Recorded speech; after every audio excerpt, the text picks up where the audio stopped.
Welcome to mini class number 9, part of our free mini series, where we're showing you what the 24 life ingredients are all about and how to use them so that you can create the kind of life that you want.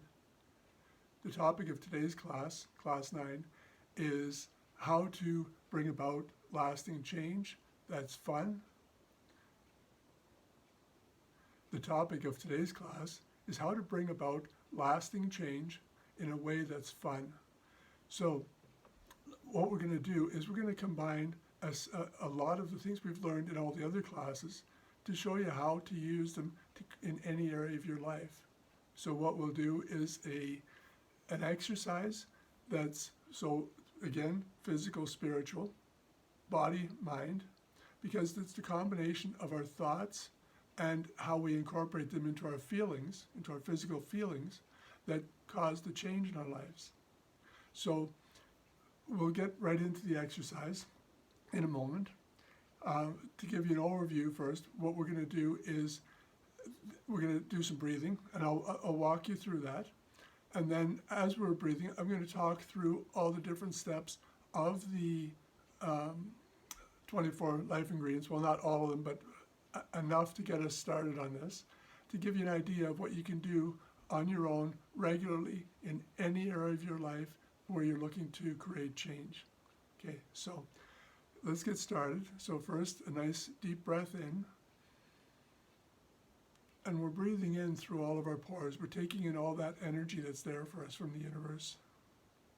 And then as we're breathing out, then we're breathing out everything that we don't need, all the exhausted energy, all the stuff from yesterday, all the stuff that from a few minutes ago, what was new is now leaving because we're making room for the new. And you're going to breathe at your own pace. Don't try to match what I'm doing. Just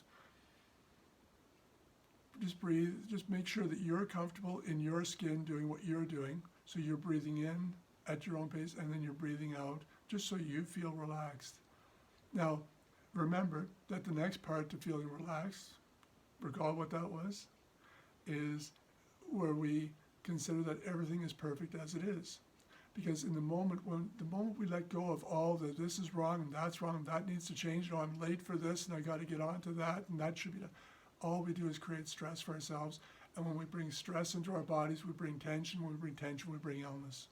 So all what we're looking for here is just everything's perfect as it is. I'm exactly where I need to be right now. I'm going to spend the time I need right now because this is good for me. This is bringing me into alignment with that I can hear the universe, that we can communicate with each other so that the universe, that I can provide clear, strong feeling about what I want in life and the universe can deliver for that.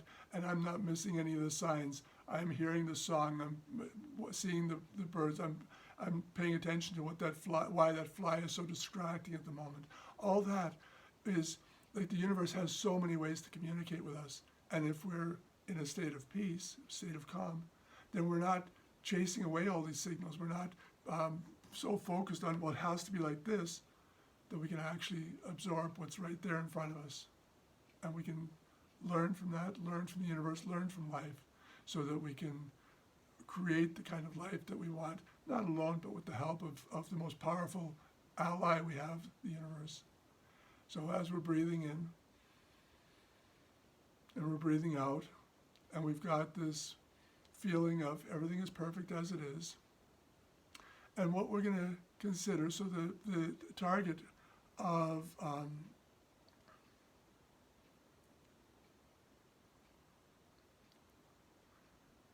so we'll start with a couple of questions for you to consider.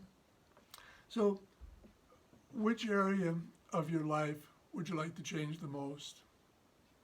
So as you're breathing, and just think about that, what area have you been trying to change in your life? And how often have you tried to change that? Is it something that keeps recurring every few months or years, and you find yourself coming back to those same things that you want to change in your life?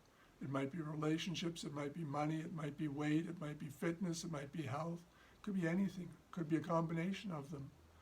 And so as we best close your eyes, but you want to be fully awake, fully aware, and breathe, and in that state of calm, always return to that everything is perfect as it is, even as we think through some of these things that might be stressors for us, such as all those changes we want to make.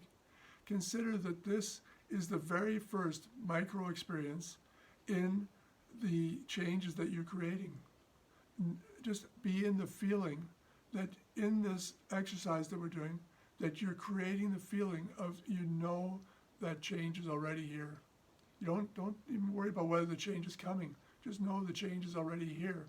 And you know that to be true because in the moment that you can bring yourself into that state of calm, into that state of peace, that you're bringing that feeling of that you can feel the change, you can feel that you're more fit, that you're in the work you want to be doing, that you're all these things that you're designing, that it's there already.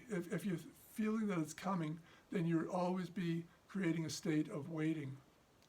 But by creating that first micro experience of a feeling that leans towards that you're already there or already on the way there, then you can build on that. And keep in mind that we're constantly looking for rapid change.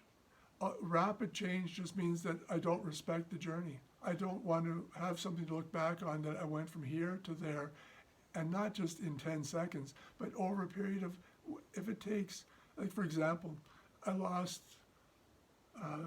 something like 25, 26 kilos, okay, so 50, 60 pounds, something like that. But I did it over a period of a year, and now it's a lasting change because I have such, all the new habits that I have are all on autopilot now. When I get up in the morning, I really don't want to miss my exercise routine. And even my exercise routine, even today, isn't carved in stone. I do a lot of similar things, but I'm constantly changing it up to keep it, that it feels like fun. Because one basic rule I have in life is if it's not fun, I'm not doing it. I'm not going to go through my life like I've heard so many coaches talk about, where they say, well, you got to really put the effort into it, and you got to force yourself into this, and you got to do this, and if you make 60% of your life just tough and be tough on yourself, or even 80%, then you're going to have 20% of your life you're going to really enjoy. That's absolute nonsense. Every minute of my life is for enjoying, whether I'm asleep, enjoying a good night's rest, or whether I'm awake, or whether I'm thinking about getting up, or whether I'm doing my exercise, or enjoying breakfast, or whatever I'm doing. It has to be fun. And the way I know that since I create my life, I can create if my life is fun or not. So if your life's not fun, we only have ourselves to blame for that.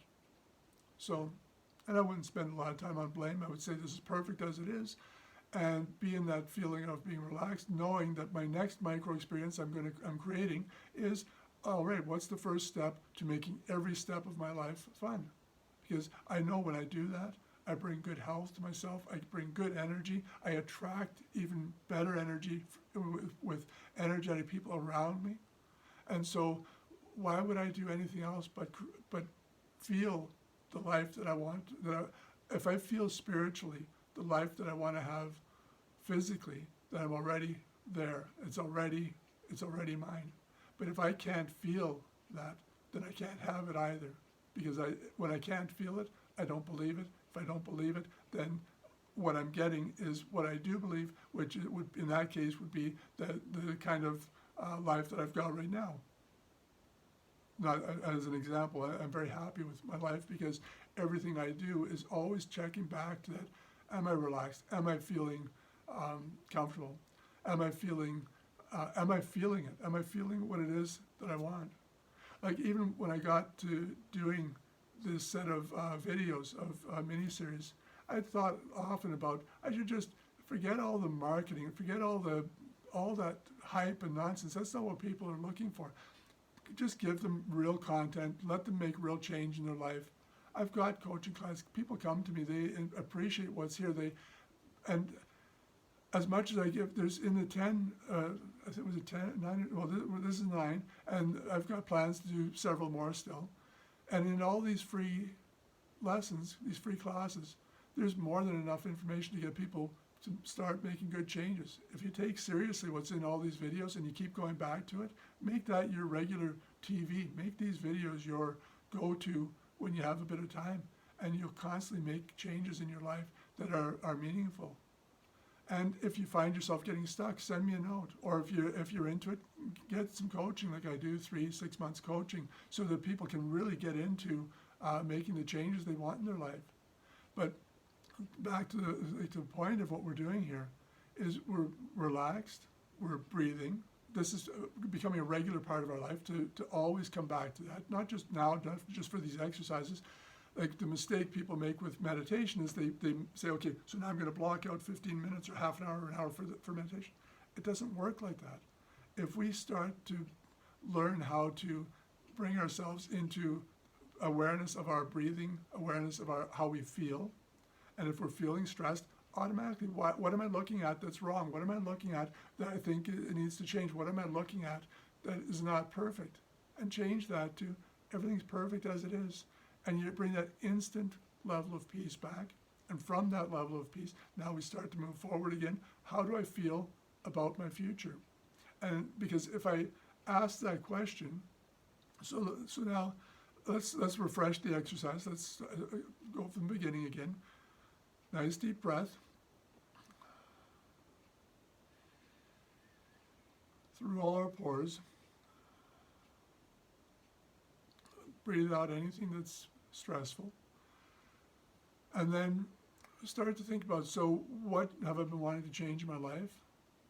And how often have I been trying to change that? And then we'll realize that, as we talked about in one of the other classes about our subconscious, is you'll see that pattern of trying to change and then not succeeding and trying to change and not succeeding is part of our subconscious habit. It's an autopilot. It's a thing we do. So how do we reprogram that autopilot?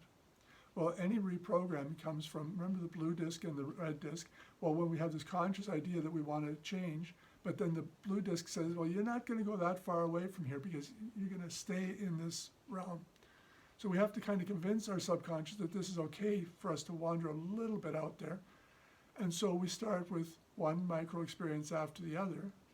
And as our subconscious becomes comfortable with, okay, well, I survived that, I overlived that works, this actually feels good, then we start to make that a habit, becomes part of our habit. Autopilot is interchangeable. So if we're thinking about, so we want to make this change, and you're right, you're thinking about the change you want to make in life, and then you're thinking about how most likely you went at it too aggressively.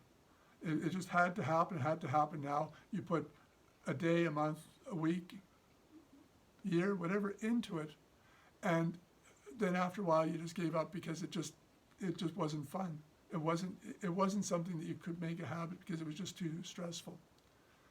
So now what we want to do is recreate. So let's start over with the change that you want to make, and over the next months and years, just consider that this is one of the macro is starting this journey and at some point accomplishing what it is that you want in a way that it's going to be there permanently for you. It's going to be a change that lasts for you. And to do that, so we're going to start with the first steps of that walk up the mountain. We're going to start with those first micro experiences. What's the first step that we can make fun? So for example, if we're trying to get in better shape, maybe lose a belly or whatever we're trying to, then the first step would be, okay, let's do one sit-up or a half of a sit-up. And maybe not even a sit-up, maybe just a crunch, just because sit-ups can be rough on your back because they're going to, if you keep the back, the lower part of your back flat on the ground and just bring your shoulders up, just start with that and do one. Or just crouch down. Like if you, for example, like for older people where they're getting dizzy when they get up, or when they, or for younger people when you're not feeling the level of fitness that you want to have, and so start with something basic. Think about what are the things you do every day in life, and then we come to another important aspect of this. As you're breathing, as you're relaxed, and as you're feeling the change that you want to make, connect to why you want to make the change. Because when we can think for a moment, why do you want to make that change? And if you don't have some very specific ideas, like because it feels better or because I'll look good or all that are very fluffy reasons. They're not, remember we talked about the parking garage and we talked about observation, natural thought process. And so basically when we want to, like any of the changes that you're trying to make, consider that what level you're at in that. Are you at the first level or on the way to the first level? Like you have an idea, you want to do this, but you've got a little bit of inspiration, a little bit of confidence, a little bit of motivation. And that's probably why you keep going back to trying and then failing and then trying again and failing, is because you haven't used the natural thought process to increase the level of your inspiration. So the more that you observe about why you want to do something, either the greater your inspiration becomes to do it or the weaker it becomes, and then you move on to something else. But if you're finding, like by enough observation, you're going to find why you want to do what you want to do. Now you're going to be in a space where you're going to be able to make this fun and lasting. That why, you've heard that a million times. Well, what's your why? Well, here's how you find it. Natural thought process. Observe and observe and observe more. Observe old things in new ways. Observe new things. Observe what other people are doing. Observe what's working. Observe where you want to get to. Observe, see the results, and then start to feel what that'll be like. And when you look in the mirror, if you're trying to lose weight, don't look at what's left to do. Look at the progress you're making. So one of the things I did was always look for the type of muscle to show up that I'm working on building. That when you're starting off with a belly and you don't have any form of six pack, well, all of a sudden, when you start to see that all starting to come together, then if you're focusing on what's working rather than on what hasn't worked yet, then you're a lot farther ahead. Same thing with if you're trying to learn a language or sing or dance, focus on what's working, what's the improvements you've made. Because in focusing on the improvements you made, when you're appreciative, when you're feeling good about the improvements you're making, when you're appreciative of the improvements you're making, however micro they may be, remember, these are micro experiences, so the improvements are going to be micro. But one micro experience after the next creates that macro experience. There is no other way to create the macro experience. There is no way to jump over that and then just be there. You would have skipped over the whole journey. So the bottom line of these exercises is, as you sit back and as you breathe and as you realize that you might be at the very beginning of your journey, respect the journey. Know the journey is going to be fun because you're going to create a fun journey. And the universe is going to guide you exactly how to do that because you're observing something, you're feeling it, and through your feelings, you're guiding the universe to give you exactly what you need. So keep going back through the videos, keep doing the exercises, make the breathing and the return to everything is perfect as it is as a regular part of your life. You'll be doing yourself the biggest favors. And if you have doubts or questions about that, or you're just not feeling that that's the truth because you've got such a background of having been trained lifelong by business, religion, education, that it's not like that, then talk to me, send me a note, tell me where you're stuck, and we'll have a conversation. We can go through that. And you'll see that what life teaches us, remember what we talked about in that class regarding everything being perfect as it is, and then the ability to sleep, and we can't sleep when we aren't relaxed. Well, life teaches us all these things. Everything in this entire mini-series is about what life teaches us. It's not, you don't have to take my word for it. You just take what I'm suggesting, try it out for yourself, try it sincerely, try it fully in the right way it's intended, and you'll discover for yourself that this is exactly what life brings us. So I hope you're getting good value from these. Get in contact with us. Make sure, if you'd like to get on the email list, make sure that that we get your email. And in the meantime, enjoy the videos, John Verway 2020, and I look forward to meeting you. All the best.